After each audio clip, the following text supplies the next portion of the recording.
Hi there, welcome back. This is part 4 of my WebdriverIO tutorial series. If you'd like to check out my previous videos in this series, make sure to click on the link below in the description. So in the previous video, we started writing our own test and we covered a little bit on different expect assertions.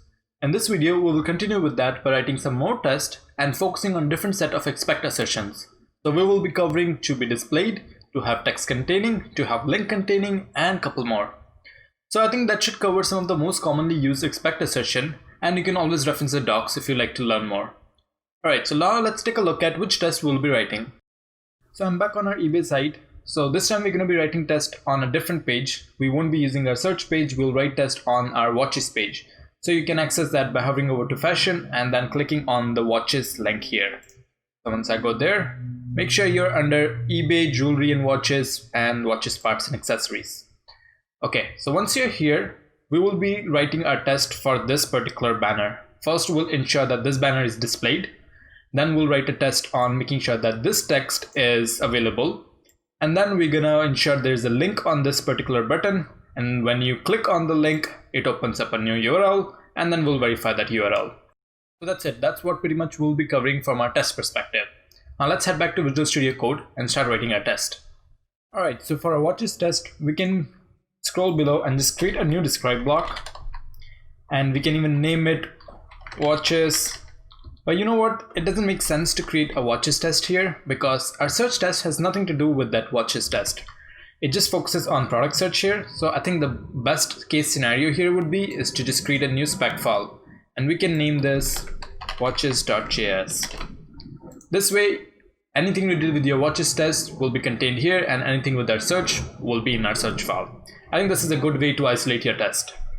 Okay, so for our watches test, the first thing we need to do is same as last time, create a describe block and write a bunch of it blocks. So before we get started, just a quick tip. So you know last time how we did, we created a describe block and then we had to name our test and created a function. And then we did the same thing for our it block. Let me just fix this. And then we did the same thing for our it block. We named something and then once again created a function. So this was a lot of code that we had to write.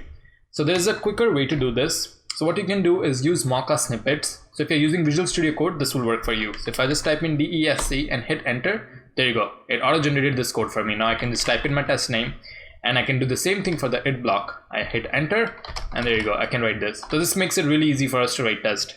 So by default, this won't work for you because you need to install an extension. You can do that by just hovering over to this extensions here, and then you can just type in makasnippets. So the first one, ES6 makasnippet, just make sure you install this. For me, it's already installed. So you're gonna see that icon over here, a button over here which says install. So once this is installed, then you'll be able to kind of do this and then hit enter, and it would auto-generate this code for you. So moving forward, this is what we're gonna be using. Okay, so let's name our spec file. So we'll call this watches, our describe block, watches page, I guess, and then our it block. Okay, so for the first test, we need to verify the banner container. We can do that. So before that, let's just name our test. So it should show the banner container. So obviously, the very first thing we need to do is make sure we are accessing that URL. So if I head back to eBay, and the page we're trying to access is this. So I'm going to copy this URL here and then access our VS Code, and then this is same as last time, so just do browser.url and paste this here. So this is by default, right? So it will open our browser and then open this URL. Okay, now we need to create tests for our banner. So to do that, we need to first find an element for this particular banner. So I can use the select element here. By the way, just a quick note, if you see I have the side panel here, previously it was at the bottom. So if I click on this three dots here, I can actually move it to dock to bottom. It will show up here. This is how it was in our previous video. So if I click on this and do it on the right, it will show up here. So I think this is just a nice way for you guys to see. Okay, so let's try to click on this. Okay, so if you see, it only selected that left panel there. Or what we want is the entire section. So I'm just gonna hover over on the section class here. Once I click on that, there you go, it's selecting the entire thing. Okay, so we need to find our unique identifier here. So if you would notice, there's no ID here. So last time we got lucky, we had our ID, so we used that. But this time we don't have ID. Instead, we have this section and then we have our class. So in this scenario, whenever you run into this case where you don't see an ID, one, you can build your custom selector, or you should probably first start off with copying the class name. So in this scenario, I think this is a bit obvious because if you read it, they have a promo banner. So I feel like that's probably not used in many places because it's specific to that banner.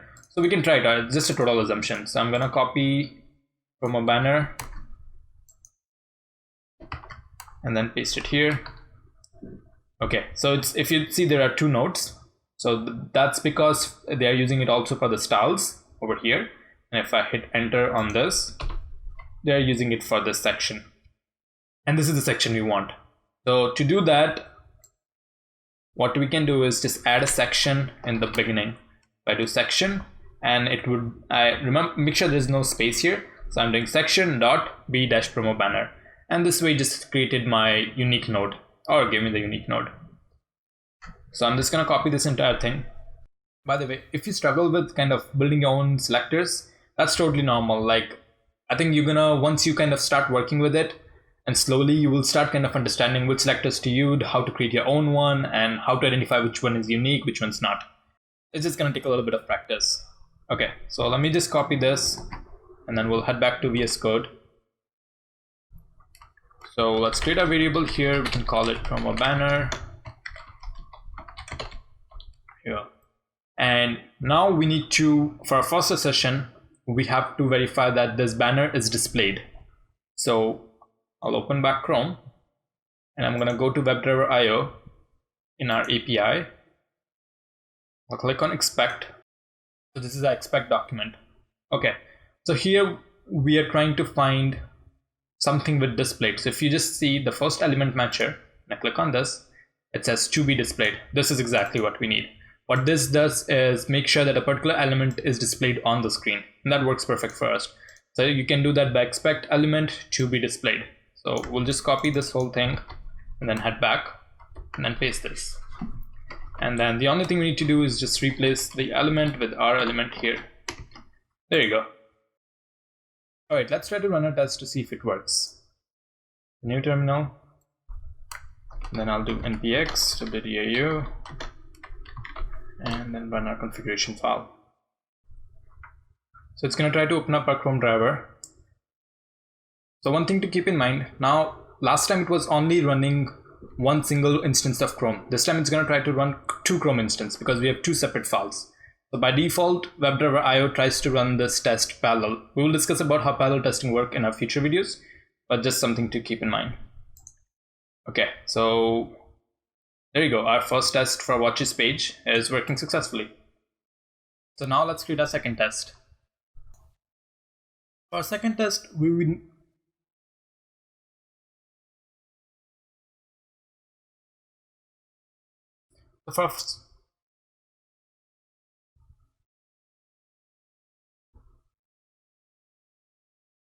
So for a second test, we will verify the banner title. So let's create a test here. It should show the banner title. Okay, so now we need to find our element. I'll head back to eBay. Okay, so this is what we're trying to verify here. So let's select this element. And there you go. I think it already has a unique class. We can confirm. Yep, it does. Okay, so there's a unique class here. Just gonna add a dot in the beginning. Perfect. So we can use this. I'll head back. I'll name this info title. Right. So for this particular test, we can just use toHaveText, which we used last time. But let's say if your use case is that you just want to verify select watches, right? Like you don't want to verify this particular part here, which is extra 20% off, that might change. So you just want to maybe just verify off on select watches. It's just an example. It could be any use case. So we can use something called toHaveTextContaining. So if I scroll up and let's try to find that, I'll do toHaveText. There you go. We looked at this one in our previous video, toHaveText. So there's another one called toHaveTextContaining. So this one verifies that a particular element contains a specific text.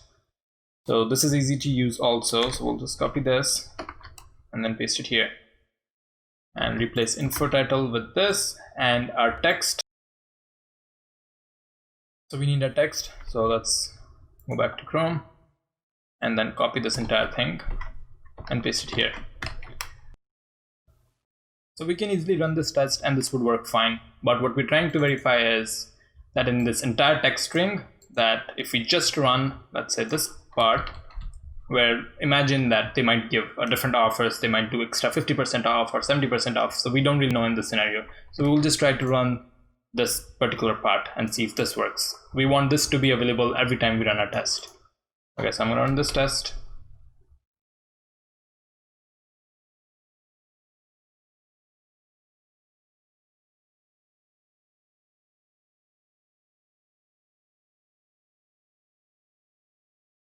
Okay, perfect. So both our tests ran and there you go, it's working.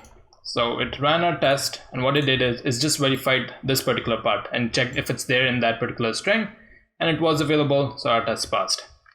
So this is a nice way whenever you don't know that if the entire text string will be there, but you know that a particular part of it will be there, so you can use toHaveTextContaining. Alright, now let's take a look at our next test. For next test, we'll verify that there is a link on a banner button and that it's clickable. Okay, so let's create our template here. We'll name this should contain link on banner button and verify it's clickable. Oh my god, I can't spell. There you go. So we need our banner button element. Okay, so this is what we're trying to verify. I'm gonna select this, hover it over here.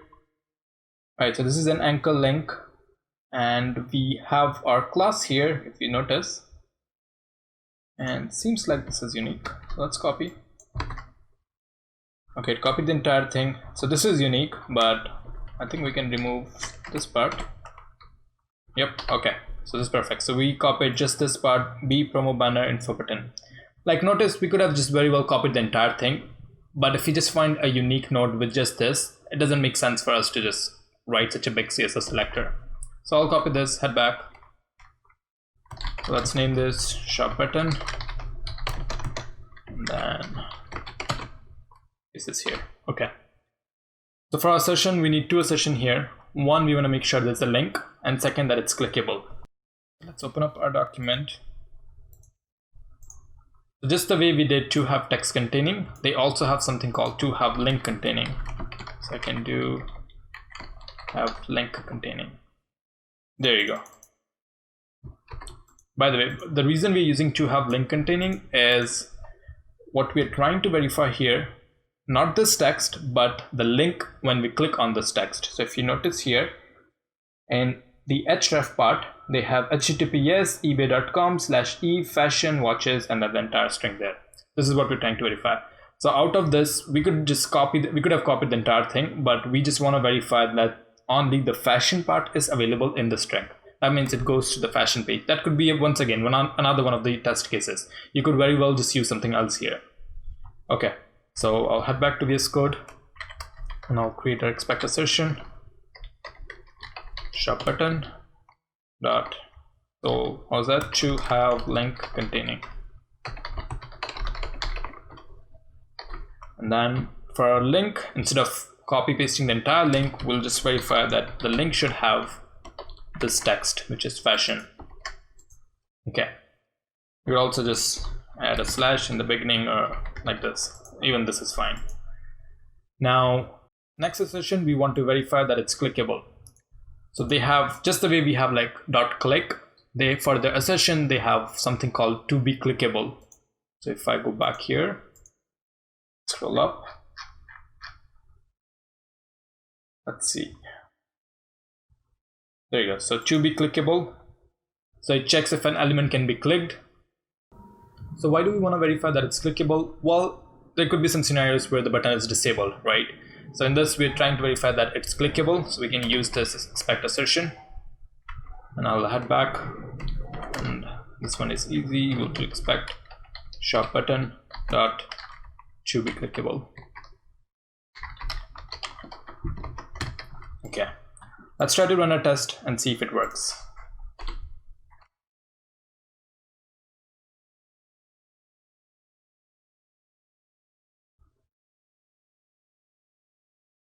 Okay, so opened up our watches page, running our assertion.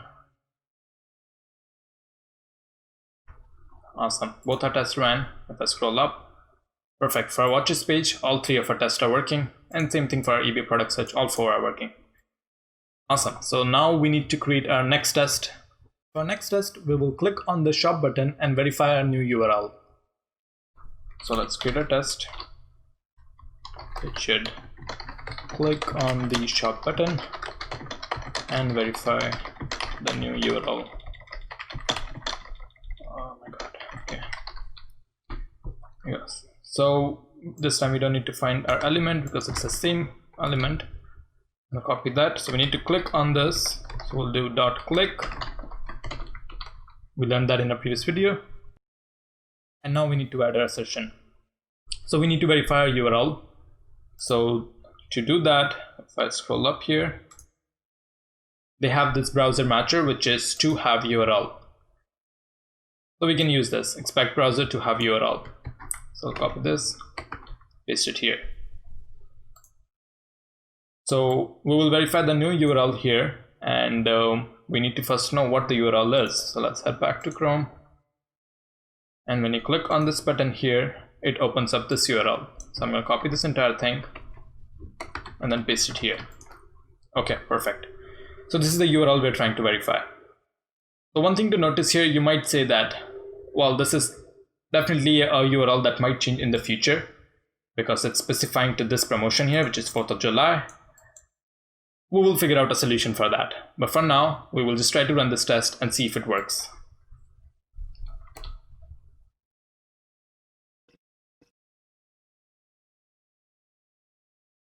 It's running a previous test and it ran out this test too. Awesome. Okay, so all 4 of our tests passed. That's great. And our previous test passed too. Awesome.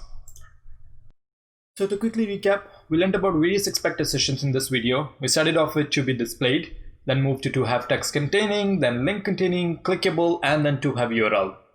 And we also learned how to use Mocha snippets to generate our test template quickly. So let me know in the comments below, how do you find working with expect assertions? I would like to know your thoughts. In the next video, we will learn about another assertion library which is really popular and widely used called Chai.js. If you learned something from this video, please make sure to give me a thumbs up, as that's how I know you guys are enjoying the content. Also, make sure to subscribe to my channel if you haven't already and hit the bell icon to get notified of my newly uploaded content. That's it for this video, folks. I will see you in the next one.